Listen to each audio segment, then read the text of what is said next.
we are doing an Audacy check-in with Katy Perry. How's it going today? Hi, guys. It's going great. I'm happy to speak with you. I love your hues. I love your colors. Thank you. And I'm I very think excited about my song and being in Vegas. I feel like I'm in a good place at the moment. I feel like I see that from you. And like I'm so excited that you're in Vegas because I'm gonna be there next month. And I feel like Are you coming? yes. And I feel like your residency, girls trip, just like chef's kiss. Oh, yes. And chef's kiss because most of the best restaurants in the world are there as well. So add that to your plate. Oh, it's gonna be so good. I feel like it's one of those where like you see girls dancing in the crowd, but then you also see them walking with like out with like their shoes in their hand and their eyelashes Ooh. upside down. Yes, drunk girl slippers. Yeah, exactly. One thing I always like to have on me is like some extra lash glue. Because sometimes the lashes are coming off and the corners are hanging down like Elsa the cow. And so I just want to be that girl that helps the other girl out and be like, here's some glue right here. That's so kind of you. Yeah. Well, you said you knew you wanted to do the Vegas residency pre-pandemic, right? Yeah, I was in conversation before the whole world kind of pressed pause. But yes, and good thing because actually the theater that I'm playing in was being built during all of COVID.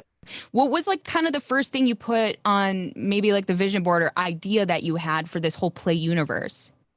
Well, it wasn't play, that's for sure. Actually, it wasn't this fun. It was a little bit more, it was kind of like a little bit more serious. And then I had a real come to Jesus conversation with myself and my team and said, wow, I really need to know who my audience is. And especially in Vegas. And my audience in Vegas isn't all just like, number one fans. They're just, a lot of them are like passer throughers or convention goers or people celebrating their bachelorette or wanting to get drunk for being 21 finally, like know that people are there to escape and party. It's not the next era of me, as an artist. It's not what I'm going to do for the next world tour when I go on tour, but it's perfect for Vegas. And it's also perfect because it's a show that I could never tour. So I get to take advantage of having the same stage every single night or being able to like have really cool tech where you feel the music like in your toes and at the top of your head.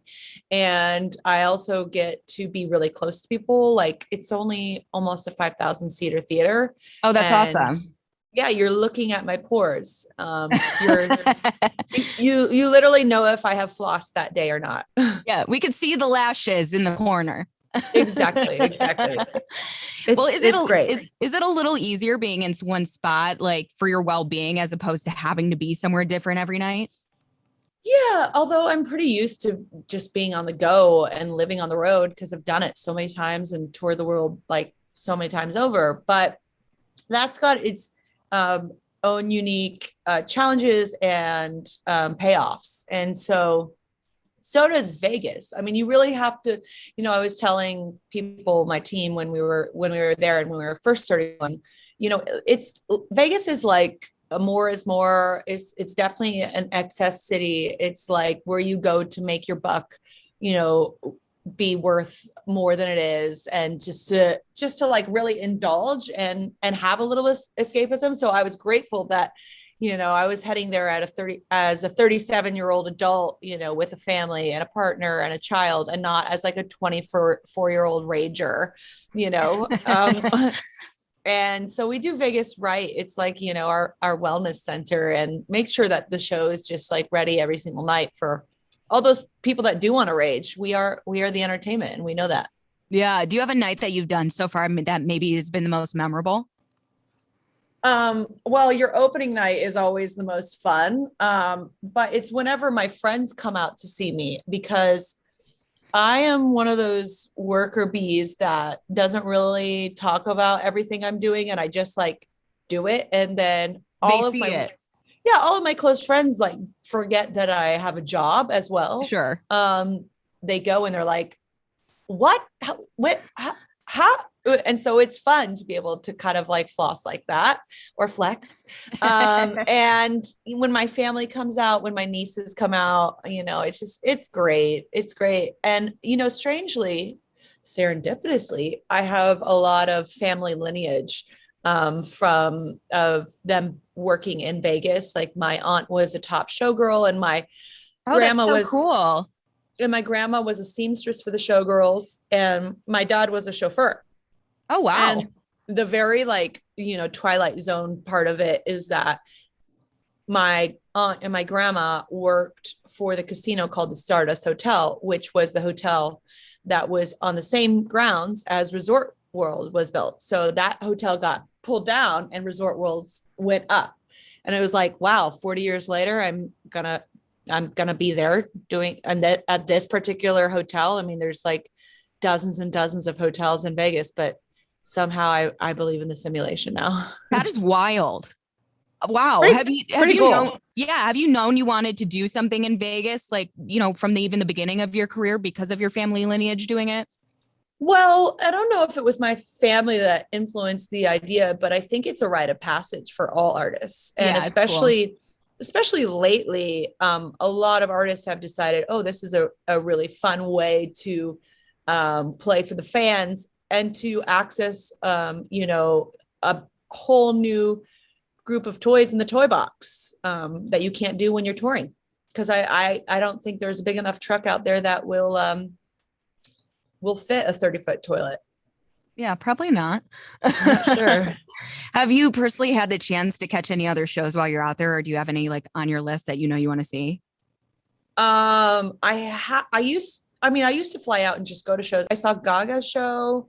I saw Britney's show. I was really excited to see Adele's show. I'll still be there when she opens. Yeah. Um, and, but like, I haven't seen Gaga's jazz show, which would be cool. Yeah. But they're all there and it's all fun. And yeah, it's, when I have a day off, if I want to stay there, I'll just like have a really nice meal and yeah, see some Cirque du Soleil or something and be inspired by the art, it's and the entertainment Yeah. capital of the world, which is crazy. Well, you and Alesso dropped a song in December called When I'm Gone. And I have to say, it sounds so good coming out of the radio. Like, it's just amazing. How are you Thanks. feeling about it to this day? I love it. It's great. The reaction is fun. And, I wanted to put it out right before I was going to take the stage again, just to Yeah. like pump up the jams and the fans. And, you know, I've had that song, or we've had that song on the deck for over a year.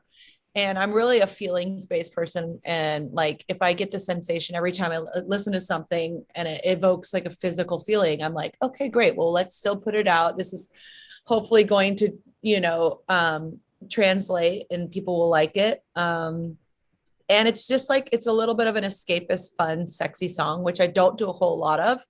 And glad I'm doing it.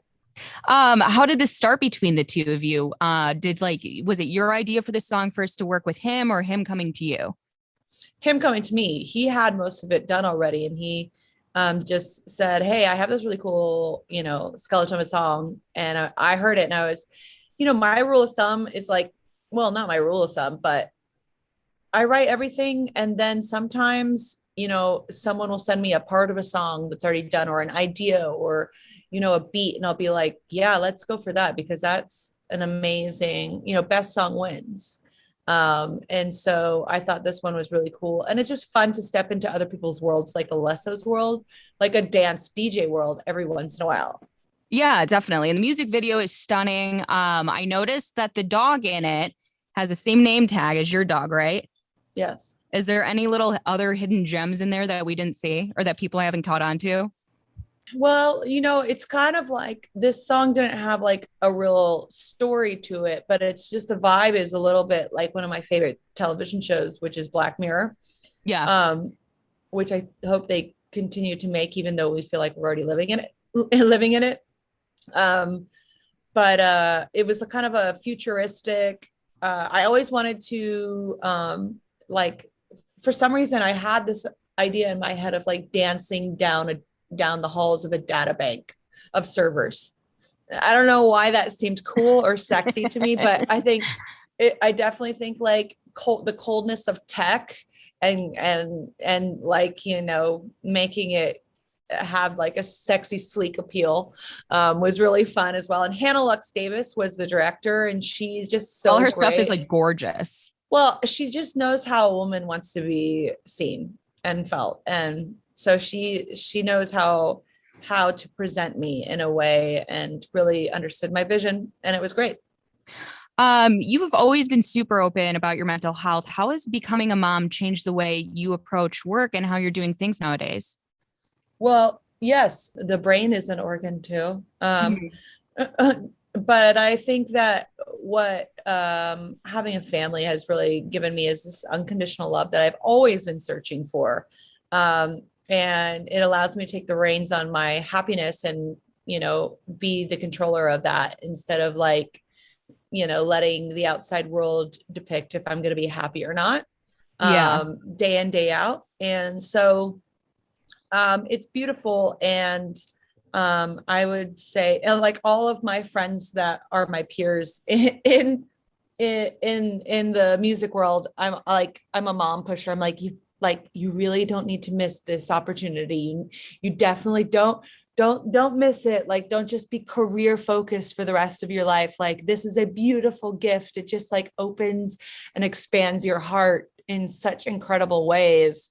When you have your own children, that you realize, oh, this is why this has been done forever, and everyone does it. It's fun. How has the juggle been between that now and everything that you're doing? Like, what are things you kind of do for yourself to keep your sanity?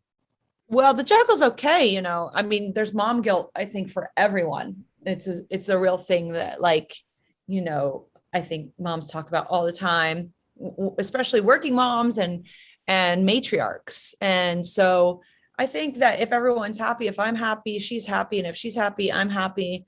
And I have a great partner that is such a wonderful help. And, when I'm not working, I'm just 24/7 mom zone. Right. Yeah. And when Orlando is in between films, he's like just such a great, he's there. He's like pulling the weight. So we're just a great team.